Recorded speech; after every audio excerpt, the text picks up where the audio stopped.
नमस्कार दोस्तों, मेरा नाम प्रखर श्रीवास्तव है और मैं आप सभी लोगों का स्वागत करता हूं आपके अपने चैनल गुरु घंटाल में। दोस्तों, आज हम बात करेंगे बेरोजगारी के बारे में, अनएम्प्लॉयमेंट के बारे में। ये होती क्या है, कितने तरह की होती है, किस तरह आप ये डिसाइड कर सकते हैं कि कोई इंसान गरीब है या अमीर है। ठीक है, अलग अलग कहते नहीं है कि परसेप्शन होते हैं लोगों के, मगर एक आइडियल डेफिनेशन भी तो होती है ना। उसके बारे में आज हम बात करेंगे। तो दोस्तों, सबसे पहला एक सवाल उठता है, बेरोजगारी होती क्या है, अनएम्प्लॉयमेंट होती क्या है। देखिए दोस्तों, unemployment is a situation when a person actively searches for a job and is unable to find work. फिर से मैं कह रहा हूं, सुनो। Unemployment is a situation when a person actively searches for a job and is unable to find work. बेरोजगारी या unemployment वो सिचुएशन होती है जब इंसान एक्टिवली जॉब को सर्च करता है मगर उसे जॉब नहीं मिलता। इसे कहते हैं अनएम्प्लॉयमेंट। अगर कोई जानबूझकर जॉब ना ढूंढता हो, नल्ले की तरह घर में पड़ा रहता हो, तो फिर मैं आपसे कहता हूं वो अनएम्प्लॉयमेंट नहीं है। आपने हाथ पैर मारा नहीं और कह दिया कि अरे हिंदुस्तान में तो अनएम्प्लॉयमेंट है। नहीं, आप एक्टिवली जॉब को सर्च करो और अगर आपको फिर जॉब ना मिले, ठीक है, तो वो अनएम्प्लॉयमेंट कहलाएगी। मगर दिमाग में एक बार डाल के जाओ कि तुम्हारी हैसियत क्या है, तुम्हारा स्किल क्या है। ठीक है, अगर जैसे हिंदुस्तान में बहुत सारे लोगों को गलतफहमी होती है कि अरे यार मैंने इंजीनियरिंग की है, 8 लाख रुपए खर्च किए हैं, मैं 10,000 की जॉब करूंगा, क्योंकि तुम्हारी हैसियत वही है दोस्त। 8 लाख की तुमने पढ़ाई की है, डिग्री खरीदी है। ठीक है, 8 लाख की आपने डिग्री खरीदी है, स्किल नहीं बटोरा है, तो 10,000 की जॉब बहुत है, कर लो। और अनएम्प्लॉयमेंट कहीं ना कहीं इकोनॉमी की हेल्थ को इंडिकेट करता है। अगर अनएम्प्लॉयमेंट ज्यादा है तो इसका मतलब है कि इकोनॉमी की हेल्थ खराब है। अनएम्प्लॉयमेंट कम है तो इकोनॉमी की हेल्थ बेटर है। मगर फिर से मैं कह रहा हूं ना, एक्टिवली जॉब को सर्च करो, ना मिले then it is called unemployment. ठीक है, तो अगर आपको कभी भी अनएम्प्लॉयमेंट निकालना है, अनएम्प्लॉयमेंट की रेट निकालनी है, तो कैसे निकालोगे? नंबर ऑफ पीपल अनएम्प्लॉयड, मतलब कितने लोग हमारे देश में एक्टिवली जॉब को सर्च करते हैं और उन्हें जॉब नहीं मिलती है, उससे हम लोग अनएम्प्लॉयड पीपल कहते हैं। उनको आप डिवाइड कर दीजिए किससे? वर्किंग पॉपुलेशन से, मतलब कितने लोग जॉब कर रहे हैं। ठीक है, या people working under labour force, तो इससे हम लोग क्या कहते हैं? Unemployment rate. अनएम्प्लॉयमेंट रेट फिर से समझा देता हूं, अनएम्प्लॉयड पीपल को डिवाइड कर दीजिए वर्किंग पॉपुलेशन से, दैट्स इट। ये आता है आपका अनएम्प्लॉयमेंट रेट। वर्किंग पॉपुलेशन क्या होती है हिंदुस्तान में? 15 साल से लेकर 59 ईयर्स तक, बिकॉज 60 ईयर्स के बाद इंसान, 60 और अबव 60 इंसान रिटायर हो जाता है। ठीक है, तो कितने लोग हमारे देश में अनएम्प्लॉयड हैं उनको डिवाइड कर दीजिए हमारे देश में जो जनसंख्या 15 से लेकर 59 ईयर्स तक है उनसे, तो आपको हिंदुस्तान में अनएम्प्लॉयमेंट रेट पता चल जाएगी। देखिए, unemployed workers upon total labour force into 100। Okay, now अब एक सवाल उठता है कि हिंदुस्तान में ऐसी कौन सी संस्था है जो ये डिफाइन करती है कि अनएम्प्लॉयमेंट क्या होती है, एम्प्लॉयमेंट क्या होती है, या अनएम्प्लॉयमेंट रेट निकालती है? NSSO, national sample survey organisation, वो संस्था है हिंदुस्तान में जो कि अनएम्प्लॉयमेंट रेट को, एम्प्लॉयमेंट रेट को क्या करती है? डिफाइन करती है। ठीक है, और एक बात याद रखिएगा, ये जो NSSO है, नेशनल सैंपल सर्वे ऑर्गेनाइजेशन, ये ministry of statistic and programme के अंडर काम करती है और यही हिंदुस्तान में अनएम्प्लॉयमेंट की रेट को, अनएम्प्लॉयमेंट को डिफाइन करती है 3 बेसिस पे। पहला, डेली स्टेटस अप्रोच। ठीक है, देखिए डेली स्टेटस अप्रोच क्या होता है? दिन भर के हिसाब से NSSO बताती है कि अनएम्प्लॉयमेंट क्या होती है। ठीक है, अगर एक person, a person having no gainful work even for 1 hour in a day is described as unemployed for that day. अगर कोई इंसान 24 घंटे में 1 घंटा भी ढंग का काम नहीं कर रहा है जिससे उसे कुछ कमाई हो रही है, फिर से कह रहा हूं, 24 घंटे में 1 घंटा भी, तो वो क्या कहलाएगा? अनएम्प्लॉयड कहलाएगा। कि डेली स्टेटस अप्रोच है किसका? NSSO का। अगला, वीकली स्टेटस अप्रोच।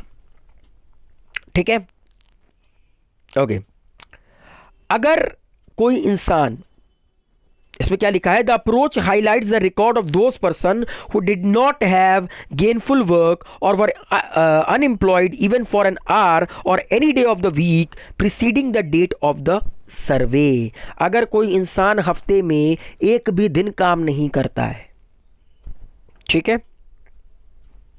या एक भी घंटे कहीं काम नहीं करता है गेनफुल वर्क, तो वो क्या कहलाएगा, अनएम्प्लॉयड कहलाएगा।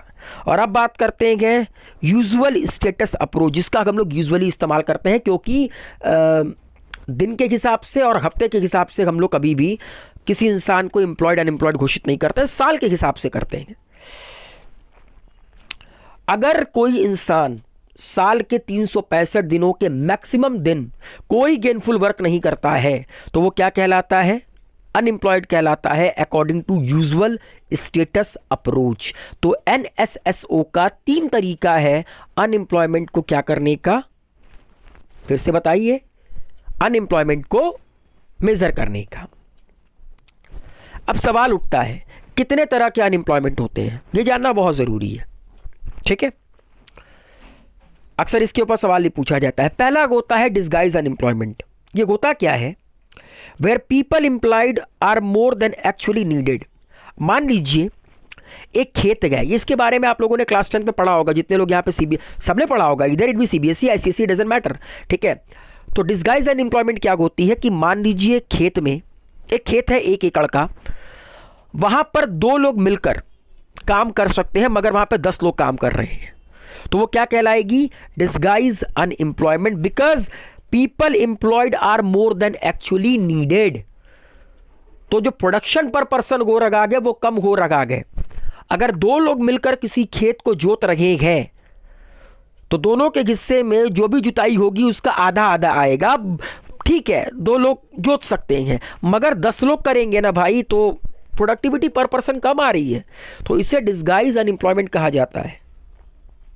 और यूजुअली ये एग्रीकल्चरल सेक्टर में होता है या तो अनऑर्गेनाइज सेक्टर में होता है। अगला बात करते हैं structural unemployment. This unemployment arises when there is a mismatch between the workers skill and availability of jobs in the market, ठीक है। मान लीजिए कोई वर्कर गए, वो बहुत ज़्यादा स्किलफुल है, लेकिन उसके स्किल के मैच में मार्केट में कोई जॉब ही नहीं है, उससे अंडर एम्प्लॉयड काम करना पड़े, इसे कहते हैं स्ट्रक्चरल अनएम्प्लॉयमेंट। और हिंदुस्तान में मैक्सिमम लोग स्ट्रक्चरल अनएम्प्लॉयड हैं, जो कि इंजीनियरिंग कर बड़े बड़े डिग्री लेकर जॉब क्या करते हैं, सरकारी नौकरी में चपरासी की जॉब करते हैं, या सरकारी नौकरी में क्लर्क की जॉब कर लेते हैं। That is called structural unemployment. अगला क्या दोस्तों, सीजनल अनएम्प्लॉयमेंट। ये तो सिंपल सा लॉजिक है। होता क्या है, जैसे कि हिंदुस्तान में आपने देखा होगा कि जब ठंड का मौसम आता है तो कोई और ठेला लगा लो, जब गर्मी का मौसम आता है तो कोई और ठेला लगा लो, इसे कहते हैं सीजनल अनएम्प्लॉयमेंट। जब इंसान पर्टिकुलर सीजन तक के लिए काम करता है, पर्टिकुलर महीने या पर्टिकुलर मौसम तक के लिए काम करता है, उसके बाद उसका काम ठप पड़ जाता है, it is called seasonal unemployment. मतलब जो साल भर कंसिस्टेंट वर्क नहीं करता। अगला हम लोग बात करते हैं वल्नरेबल अनएम्प्लॉयमेंट। ओके दोस्तों, वल्नरेबल अनएम्प्लॉयमेंट का मतलब क्या होता है, people are deemed unemployed under the unemployment. मतलब people are employed but informally, लोग एम्प्लॉयमेंट तो करते हैं मगर इनफॉर्मली, ठीक है, विदाउट प्रॉपर जॉब कॉन्ट्रैक्ट, ठीक है। तो उनका जो वर्क का रिकॉर्ड है वो कभी मेंटेन नहीं होता, इसे हम लोग कहते हैं वल्नरेबल अनएम्प्लॉयमेंट। जैसे फॉर एग्जांपल जो दिहाड़ी पे मजदूर काम करते हैं, उनका कोई रिकॉर्ड नहीं होता, ठीक है, that is called vulnerable unemployment. अगला आता है दोस्तों टेक्नोलॉजिकल अनएम्प्लॉयमेंट। जब टेक्नोलॉजी के एडवांसमेंट के कारण लोगों की जॉब जाती है ना, उसे हम लोग कहते हैं टेक्नोलॉजिकल अनएम्प्लॉयमेंट, ठीक है। जैसे कि 2016 में वर्ल्ड बैंक ने अपने डेटा में एक बात रिलीज की थी कि आने वाले समय में 1 साल के अंदर अंदर ऑटोमेशन के कारण 70% लोग अपनी जॉब खो देंगे, and it is called technological unemployment. अगला होता है दोस्तों साइक्लिकल अनएम्प्लॉयमेंट। साइक्लिकल अनएम्प्लॉयमेंट क्या होता है कि आपने बिजनेस साइकिल देखा होगा, कभी टॉप पे होता है, कभी बॉटम पे होता है, कभी बूम होती है, कभी आपका गर्त में चली जाती है।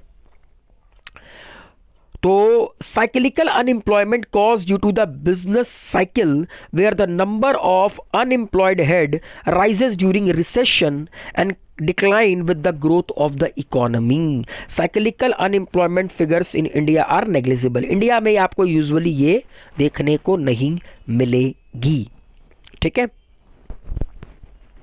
अरे आपने देखा होगा ना, रिसेशन जब आता है तो बहुतों की जॉब निकल लेती है, ठीक है, और कहीं ना कहीं इकोनॉमी की ग्रोथ गिर जाती है, फिर इकोनॉमी बूम पे आती है, रिसेशन जाता है, फिर कुछ दिन बाद रिसेशन आता है, तो इसे it is called a cyclical unemployment.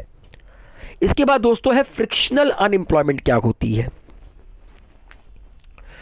जब इंसान कहते नहीं, जैसे फॉर एग्जांपल मैं हूं, अगर मुझे कोई जॉब को स्विच करना है, ठीक है, तो मैंने जॉब स्विच की, नोटिस पीरियड दे दिया अपने ऑफिस में, कुछ दिनों के लिए जो मैं नोटिस पीरियड मैंने ख़त्म किया, उसके बाद मेरी ज्वाइनिंग मान लीजिए 1 महीने बाद की है, तो उस पर्टिकुलर स्पैन में नोटिस पीरियड ख़त्म करने के बाद और ज्वाइनिंग के बीच का जो आपका टाइम गैप होता है, that is called frictional unemployment, ठीक है, जिसको हम लोग सर्च अनएम्प्लॉयमेंट भी कहते हैं। मान लीजिए कि आपने एक जॉब खत्म की, अब आप दूसरी जॉब को सर्च कर रहे हैं, उस दौरान जो आप अनएम्प्लॉयड रहे, it is called frictional unemployment.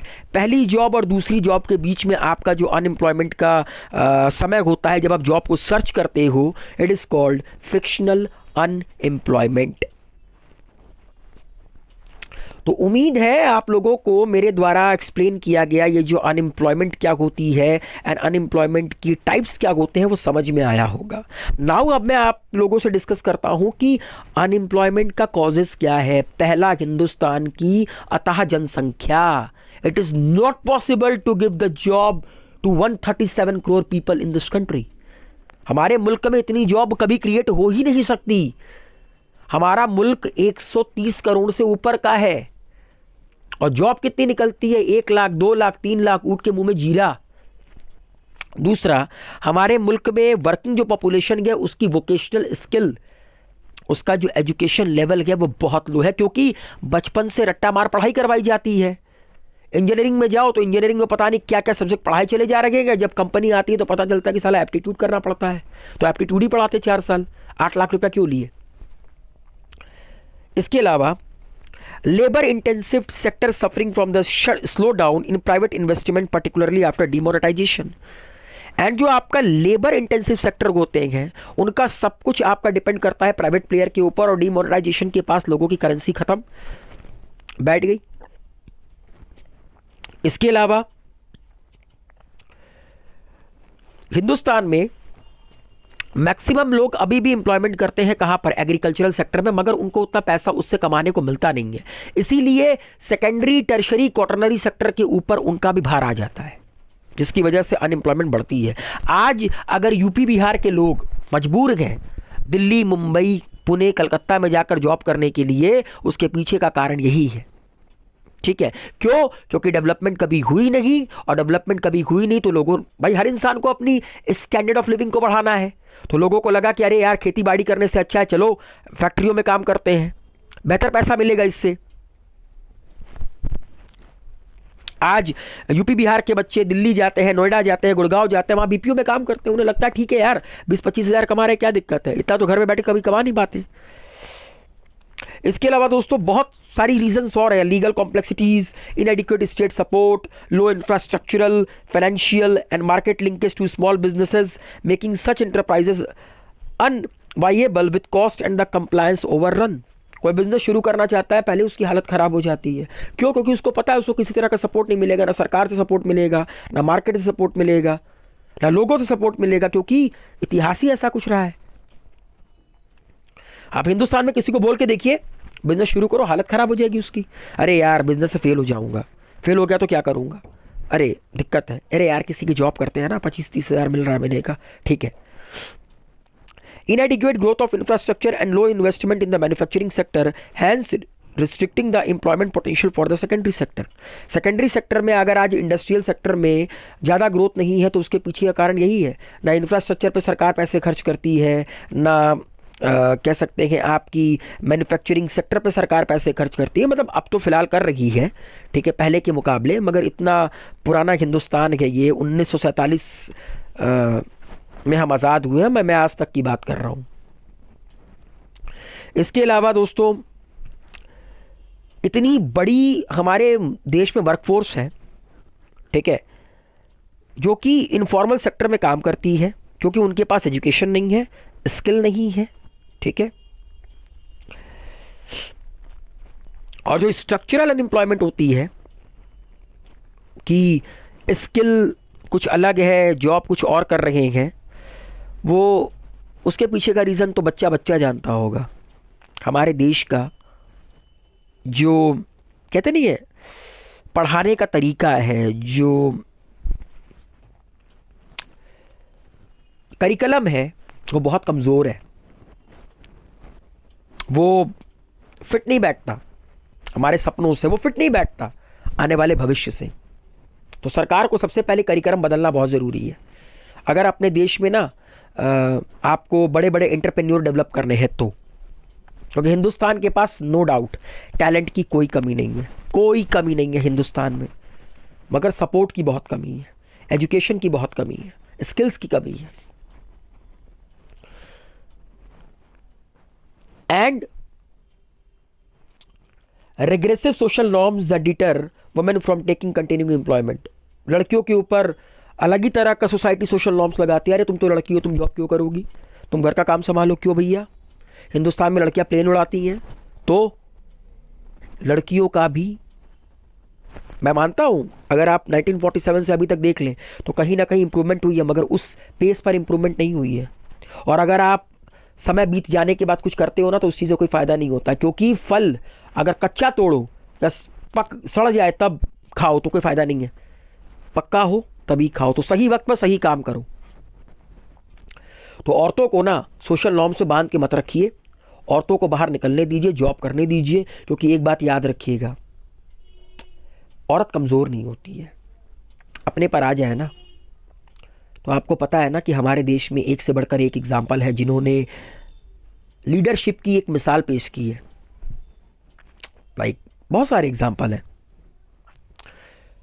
तो ये मेरे द्वारा एक्सप्लेन किया आप लोगों को अनएम्प्लॉयमेंट है, अनएम्प्लॉयमेंट क्या होती है, कितने प्रकार की होती है, कारण क्या है।